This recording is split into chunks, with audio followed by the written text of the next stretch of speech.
My name is Larry Larry, and I'm the 37th generation president of CCF-NIFES. Now I'm here to bring you an overview of the vision that we are running with for this generation, which is growing up into Christ in all things, taken from the book of Ephesians chapter 4, verse 15. Now Paul was speaking to the church in Ephesus. He said that, but speaking the truth in love, that we may grow up into him in all things, which is the head, even Christ. Now the purpose of this vision and the point of this whole vision is that at the end of the generation, we want to be able to look back and truly see that the people of CCF-NIFES have become the people that can represent Christ truly. So much so that they don't want to use a person as an example in academics, they can use a CCF-NIFES. If they want to use a person as an example in business, they can use a CCF-NIFES. If they want to use a people as an example in spirituality, they can use a CCF-NIFES. If they want to use a person as an example in anything whatsoever in life, they can use a CCF-NIFES. And the reason is because this is actually the reason why we were created. The Bible was speaking in the book of Matthew chapter 5 verse 14. It says that we are the light of the world and a city set upon the hill that cannot be hidden. So the Bible didn't say that we are the light of the church. It says that we are the light of the world. That means that the light that we have is actually meant to illuminate not just the church, not just our family, not just our department, but the whole world. But the thing that we see right now is that Christians have actually become people that are only relevant in the church.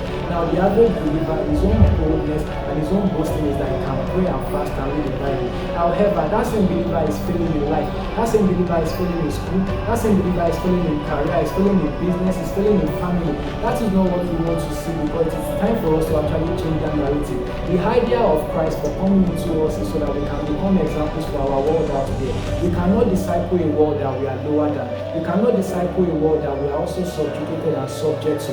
Rather, we can only disciple a world that we are higher than. And that is the reason why in this generation, the purpose of this generation and the vision of this generation is to get the household of CCF-NIFES to a point whereby we are actually the ones that is discipling the world out there. So when we talk about business, when people want to look up to somebody to succeed in business, they look up to a CCF-NIFES.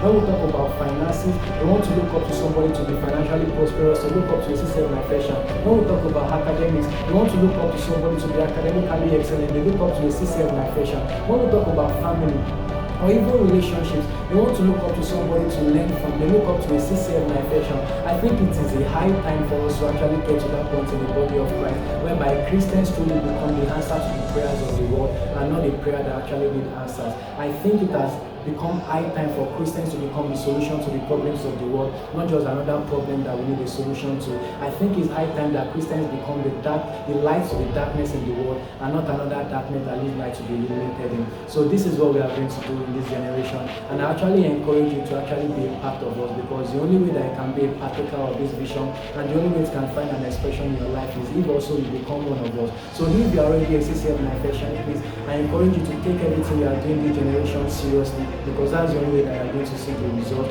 And if you are not already a CCF-NIFES, I encourage you to fellowship with us. We have our Bible studies on Monday by 6:30 p.m. We have our prayer meeting on Friday by 6:30 p.m. and our glorious Sunday service on Sunday by 8 a.m. We finish by 10:30. So we are not going to take your time. Trust me, it does not take us eternity to do that which is eternal. So fellowship with us together. I'm very sure that your life will never remain the same. Thank you, and God bless you.